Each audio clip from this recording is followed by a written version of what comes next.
Gulf breaking ന്യൂസിലേക്ക് സ്വാഗതം. പ്രവാസ ലോകത്തെ വിവിധ വാർത്തകൾക്കായി ഈ ചാനൽ സബ്സ്ക്രൈബ് ചെയ്യൂ. എയർ ഇന്ത്യ എക്സ്പ്രസിന്റെ സാങ്കേതിക തകരാർ തുടരുന്നു. വ്യാഴാഴ്ച വിമാനം പണിമുടക്കിയതോടെ കോഴിക്കോട് യാത്രക്കാർക്ക് ഒരു ദിവസമാണ് നഷ്ടപ്പെട്ടത്. വ്യാഴാഴ്ച ഉച്ചയ്ക്ക് കുവൈറ്റിൽ നിന്നും കോഴിക്കോട്ടേക്ക് പുറപ്പെടേണ്ട വിമാനം തകരാർ കാരണം റദ്ദാക്കുകയായിരുന്നു. 12:50 കുവൈറ്റ് വിമാനത്താവളത്തിൽ നിന്നും യാത്ര തിരിച്ച വിമാനം സാങ്കേതിക തകരാറിനെ തുടർന്ന് അരമണിക്കൂറിനിടെ കുവൈറ്റ് വിമാനത്താവളത്തിൽ തന്നെ തിരിച്ചിറക്കുകയായിരുന്നു. തുടർന്ന് പ്രശ്നം പരിഹരിക്കാൻ ശ്രമിച്ചെങ്കിലും വിജയിച്ചില്ല. തുടർന്ന് വിമാനം റദ്ദാക്കിയതായി അറിയിച്ച് യാത്രക്കാരെ ഹോട്ടലിലേക്ക് മാറ്റി. നാട്ടിലെത്തേണ്ട അത്യാവശ്യ യാത്രക്കാർക്ക് വ്യാഴാഴ്ച എയർ ഇന്ത്യ കൊച്ചി വിമാനത്തിൽ സൗകര്യമൊരുക്കി. ബാക്കിയുള്ള യാത്രക്കാരെ വെള്ളിയാഴ്ച വിമാനത്തിൽ കോഴിക്കോട്ടേക്ക് എത്തിച്ചു. വാരാന്ത്യമായതിനാൽ വ്യാഴാഴ്ച കുവൈറ്റിൽ നിന്നും നിരവധി പേർ നാട്ടിലേക്ക് ടിക്കറ്റ് എടുത്തിരുന്നു. ഇവർക്ക് വിമാനം മുടങ്ങിയത് പ്രയാസമുണ്ടാക്കി. അത്യാവശ്യ യാത്രക്കാർക്ക് ദുരിതമായി. ചുരുങ്ങിയ ദിവസങ്ങളിൽ ലീവെടുത്തു പോകുന്നവരുടെ ഒരു അവധി ദിവസവും നഷ്ടപ്പെട്ടു. അതിനിടെ വെള്ളിയാഴ്ചത്തേക്ക് ടിക്കറ്റ് എടുത്ത യാത്രക്കാരുടെ വിമാനം വീണ്ടും മാറ്റി. യുഎഇയിലേക്ക് വിവിധ കേസുകളിൽപ്പെട്ട് യാത്രാവിലക്കുള്ളവർക്ക് സന്തോഷവാർത്ത. യാത്രാ നിരോധനം നീക്കാൻ ഇനി അപേക്ഷിക്കേണ്ടതില്ലെന്നും കേസ് തീർന്നാൽ യാത്രാവിലക്ക് നീങ്ങുമെന്നുമാണ് യുഎഇ നീതിന്യായ മന്ത്രാലയം അറിയിച്ചിട്ടുള്ളത്. യാത്രാ നിരോധനം നീക്കം ചെയ്യുന്നതിന് നടപടിക്രമങ്ങൾ പാലിക്കേണ്ടതുണ്ടായിരുന്നു. ക്ലിയറൻസും ചില അനുബന്ധ രേഖകളും സമർപ്പിച്ചാൽ വിലക്ക് നീങ്ങുകയുള്ളൂ. എന്നാൽ ഇനി ഇത്തരം നടപടികൾ ആവശ്യമില്ല. ഉടൻ തന്നെ യാത്രാ നിരോധനം നീക്കം ചെയ്യാനുള്ള ഉത്തരവിൽ മന്ത്രാലയം നടപടി സ്വീകരിക്കും. ഈ നടപടികൾ പൂർത്തിയാക്കാനുള്ള സമയവും ചുരുക്കിയിട്ടുണ്ട്. ഉദ്യോഗസ്ഥ തടസ്സങ്ങൾ നീക്കി ഫെഡറൽ ഗവൺമെന്റ് സേവനങ്ങളുടെ ഫലപ്രാപ്തി ഉയർത്തുക എന്ന ലക്ഷ്യത്തോടെ ഈ വർഷം ആദ്യം ആരംഭിച്ച യുഎഇയുടെ സീറോ ഗവൺമെന്റ് ബ്യൂറോക്രസി പ്രോഗ്രാമിന്റെ ഭാഗമായാണ് ഈ സംരംഭമെന്നും മന്ത്രാലയം കൂട്ടിച്ചേർത്തു. മക്കയിലെ ജബൽ അൽ നൂറിലെ ഹിറ ഗുഹയിലേക്കുള്ള തീർത്ഥാടകരുടെ സന്ദർശനം എളുപ്പമാക്കുന്നതിന് കേബിൾ കാർ സംവിധാനം വികസിപ്പിക്കുമെന്ന് സൗദി അറേബ്യ അറിയിച്ചു. 2025 പദ്ധതി പ്രവർത്തനക്ഷമമാക്കാനാണ് തീരുമാനം. തീർത്ഥാടന അനുഭവം വർദ്ധിപ്പിക്കാനും ചരിത്രപരവും മതപരവുമായ ഈ സുപ്രധാന സ്ഥലത്തേക്ക് എളുപ്പത്തിൽ പ്രവേശനം നൽകാനുമാണ് പദ്ധതി ലക്ഷ്യമിടുന്നത്. മക്കയിലെ ഗ്രാൻഡ് മോസ്കിൽ നിന്നും 4 കിലോമീറ്റർ അകലെ ഏകദേശം 634 മീറ്റർ ഉയരത്തിൽ സ്ഥിതി ചെയ്യുന്ന ഇറ ഗുഹയിലേക്കാണ് കേബിൾ കാർ സംവിധാനം ഒരുക്കുക. പ്രവാചകൻ മുഹമ്മദ് നബിക്ക് ആദ്യമായി വെളിപാട് ലഭിച്ച സ്ഥലമെന്ന നിലയിൽ ഈ ഗുഹയുടെ പ്രാധാന്യം കണക്കിലെടുത്താണ് പദ്ധതി നടപ്പിലാക്കുന്നതെന്ന് അധികൃതർ അറിയിച്ചു.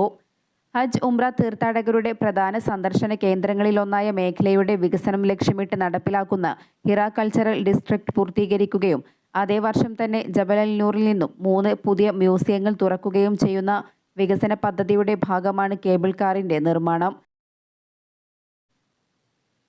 കഴിഞ്ഞ ഒരാഴ്ചക്കിടെ കുവൈറ്റിന്റെ വിവിധ ഭാഗങ്ങളിൽ നടത്തിയ വ്യാപക വാഹന പരിശോധനയിൽ 1,00,000-ലേറെ ട്രാഫിക് നിയമലംഘനങ്ങൾ കണ്ടെത്തി. ലൈസൻസ് ഇല്ലാത്തവരും പ്രായപൂർത്തിയാകാത്തവരും വാഹനമോടിക്കുന്നത് മുതൽ വിവിധ നിയമലംഘനങ്ങളാണ് റിപ്പോർട്ട് ചെയ്യപ്പെട്ടത്. അശ്രദ്ധമായും അപകടകരമായും വാഹനമോടിക്കുന്നവരും പരിശോധനയ്ക്കിടയിൽ പിടിയിലായി. വിവിധ കേസുകളിൽ പോലീസ് തിരയുന്ന പ്രതികളും പരിശോധനയ്ക്കിടയിൽ അറസ്റ്റിലായിട്ടുണ്ട്.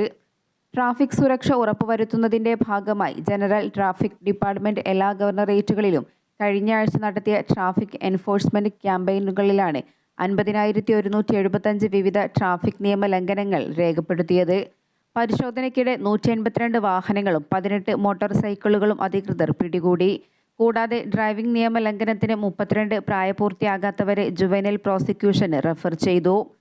ഒളിച്ചോട്ടം, വിസ കാലാവധി കഴിഞ്ഞുള്ള താമസം, മറ്റ് നിയമപരമായ കാര്യങ്ങൾ എന്നിവയുൾപ്പെടെ വിവിധ കുറ്റകൃത്യങ്ങൾക്കായി തിരയുന്ന 22 പേരുടെ അറസ്റ്റിനും ഈ പരിശോധനകൾ സഹായകമായി. ഇവരെയെല്ലാം തുടർ നടപടികൾക്കായി ബന്ധപ്പെട്ട അധികാരികൾക്ക് റഫർ ചെയ്തു. ഒമാനി വാഹന നിർമ്മാണ കമ്പനിയായ കർവ മോട്ടോഴ്സ് രൂപകൽപ്പന ചെയ്ത സ്കൂൾ ബസ്സുകൾ റോഡിലേക്ക്. പുതിയ അധ്യയന വർഷം മുതൽ ബസ്സുകൾ സ്കൂളുകൾക്ക് ലഭ്യമാക്കി തുടങ്ങും. വിദ്യാഭ്യാസ മന്ത്രാലയവുമായുള്ള കരാർ പ്രകാരം പഴയ ബസ്സുകൾക്ക് പകരം പുതിയ ബസ്സുകൾ കൈമാറും. 5 വർഷത്തിനകം മുഴുവൻ സ്കൂളുകൾക്കും കർവ മോട്ടോഴ്സിന്റെ ഒമാൻ നിർമ്മിത ബസ്സുകൾ ലഭ്യമാക്കുമെന്നും കമ്പനി പ്രസ്താവനയിൽ അറിയിച്ചു.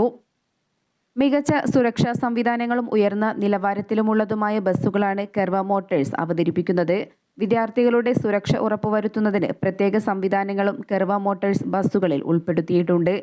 23 കുട്ടികൾക്ക് ഒരു ബസ്സിൽ ഒരേ സമയം യാത്ര ചെയ്യാം. ഗൾഫ് കോർപ്പറേഷൻ കൗൺസിൽ സ്റ്റാൻഡേർഡ് അനുസരിച്ചുള്ളതാണിത്. ബസ്സിനകത്തും പുറത്തും ക്യാമറകളുണ്ടാകും. സുരക്ഷാ ഡോറുകൾ, എമർജൻസി ഡോറുകൾ, സെൻസർ സംവിധാനമുള്ള സൈഡ് ഡോറുകൾ തുടങ്ങിയവയും ബസിന്റെ പ്രത്യേകതയാണ്. First aid box, engine sensor, GPS ഉപയോഗിച്ചുള്ള ബസ് ട്രാക്കിംഗ് സംവിധാനം, ഡ്രൈവറുടെ പ്രകടനം നിരീക്ഷിക്കുന്ന മോണിറ്ററിംഗ് സംവിധാനം എന്നിവയും ബസ്സിലുണ്ടാകും. ഈ വർഷം മുതൽ തന്നെ പ്രാദേശിക വിപണിയിലും ബസ്സുകൾ ലഭ്യമാക്കി തുടങ്ങും. പ്രതിവർഷം 1000 ബസ്സുകൾ വീതമാണ് നിർമ്മാണം പൂർത്തിയാക്കി സ്കൂളുകൾക്ക് കൈമാറുക. സ്കൂളുകൾക്ക് ബസ്സുകൾ കൈമാറുന്നതിന് വിദ്യാഭ്യാസ മന്ത്രാലയവും ഒമാൻ ഡെവലപ്മെന്റ് ബാങ്കും കെർവ മോട്ടോഴ്സും കഴിഞ്ഞ വർഷം ധാരണയിലെത്തിയിരുന്നു. ദുഃഖം പ്രത്യേക സാമ്പത്തിക മേഖലയിലാണ് കെർവ മോട്ടോഴ്സിന്റെ ബസ് നിർമ്മാണ ഫാക്ടറി പ്രവർത്തിക്കുന്നത്. കവചിത വാഹനങ്ങൾ നിർമ്മിക്കുന്നത് സംബന്ധിച്ച് കെർവ മോട്ടോഴ്സും അൽമോഡ് ഗ്രൂപ്പും അടുത്തിടെ കരാർ ഒപ്പുവെച്ചിരുന്നു. രാജ്യത്ത് നിർമ്മിക്കുന്ന കവചിത വാഹനങ്ങൾ അന്താരാഷ്ട്ര വിപണിയിലെത്തിക്കും. ഒമാനി വിപണിക്കും ഇത് ഏറെ ഗുണമാകും.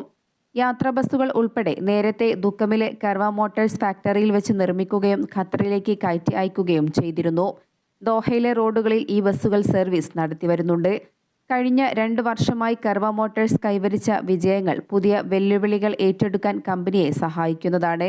ഒമാന്റെയും ഖത്തറിന്റെയും സംയുക്ത സംരംഭമാണ് കെർവ മോട്ടോഴ്സ്.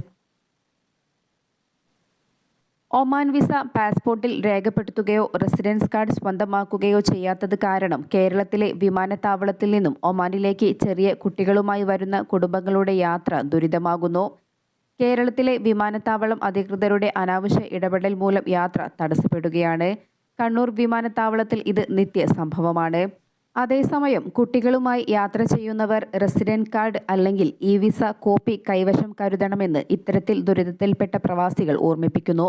ട്രാവൽ ഏജൻസികളും ഇക്കാര്യം നിരന്തരമായി യാത്രക്കാരോട് ഓർമ്മപ്പെടുത്താറുണ്ട്. ഒമാനിൽ എംപോക്സ് കേസുകൾ റിപ്പോർട്ട് ചെയ്യപ്പെട്ടിട്ടില്ലെന്ന് ആരോഗ്യ മന്ത്രാലയം അറിയിച്ചു. എംപോക്സ് വൈറസിനെ ചുറ്റിപ്പറ്റിയുള്ള സംഭവ വികാസങ്ങൾ സൂക്ഷ്മമായി നിരീക്ഷിച്ചു വരുന്നതായും ആഗോളതലത്തിൽ നിരവധി കേസുകൾ റിപ്പോർട്ട് ചെയ്യപ്പെട്ടിട്ടുണ്ടെങ്കിലും ഒമാനിൽ എംപോക്സ് കേസുകളിൽ നിന്നും മുക്തമാണെന്നും centre for disease and prevent and emergency case management വിഭാഗം അറിയിച്ചു.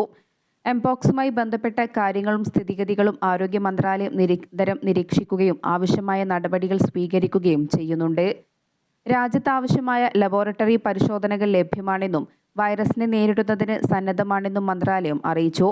പകർച്ചവ്യാധികൾ നിരീക്ഷിക്കുന്നതിന് ലോകാരോഗ്യ സംഘടനയുമായും പ്രസക്തമായ അന്താരാഷ്ട്ര പ്രാദേശിക സംഘടനകളുമായും തുടരുന്ന ഏകോപനത്തിന് ഊന്നൽ നൽകുന്നതായും മന്ത്രാലയം പ്രസ്താവനയിൽ കൂട്ടിച്ചേർത്തു. എംപോക്സ് പടരുന്ന സാഹചര്യത്തിൽ ലോകാരോഗ്യ സംഘടന ആഗോള അടിയന്തരാവസ്ഥ പ്രഖ്യാപിച്ചിരുന്നു. ആഫ്രിക്കൻ മേഖലയിൽ ഇതുവരെ എംപോക്സ് പിടിപെട്ട് 517 പേരാണ് മരണപ്പെട്ടത്. നിലവിൽ 13 രാജ്യങ്ങളിലാണ് എംപോക്സ് റിപ്പോർട്ട് ചെയ്തിട്ടുള്ളത്.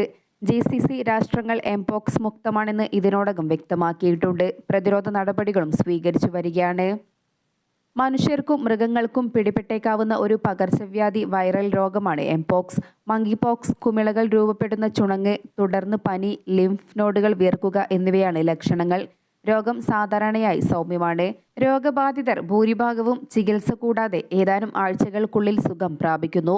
എക്സ്പോഷർ മുതൽ രോഗലക്ഷണങ്ങളുടെ ആരംഭം വരെയുള്ള സമയം 5 മുതൽ 21 ദിവസം വരെയാണ്.